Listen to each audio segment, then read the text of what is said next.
সবচেয়ে মজার কথা কি জানেন, কোন বান্দা যদি নিজে থেকে চায় আমি পরিবর্তন হব, সে ছেলে হোক কিংবা মেয়ে হোক, সে যদি অন্তর থেকে সে যদি এতটুক চায় আমি পরিবর্তন হব, আল্লাহ পাকও তাকে পরিবর্তন হওয়ার জন্য সাহায্য করেন। সুবহানাল্লাহ।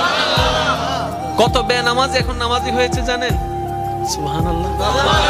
কত নামাজ এখন তাহাজ্জুদ ওয়ালা হয়েছে, হাজার হাজার আছে। এক সময় নেশা করতো এমন ছেলে, এখন 5 ওয়াক্ত নামাজি হয়েছে এমনও আছে। সুইসাইড করতে গিয়ে ফেরত এসেছে। এক সময় যে কথার আগে হাত তুলতো, সে এখন গালি শুনলো মুস্কি হাসি দেয়। তো বন্ধুর একদিন তাকে জিজ্ঞেস করে, কিরে নেতা, তুই না কথা বলার আগে হাত তুলতি? তখন সে বলে, পাগল ছিলাম তখন তুলেছি, বুঝতে পেরেছি ওই জগতে কিছু নাই, আল্লাহর প্রেমের ধৈর্যের জগতে অনেক বড় নিয়ামত আছে। এত বড় বড় সফল ব্যক্তি যদি ছোটবেলায় লাথি খাইতে পারে, আপনি পারবেন না কেন?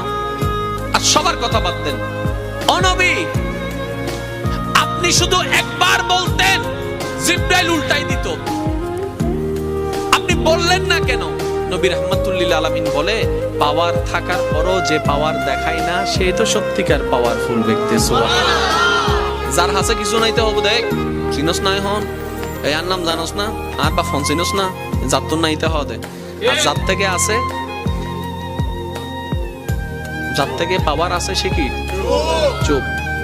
যার থেকে সত্যিকার ক্ষমতা থাকে, সে কখনো কথা বলে না।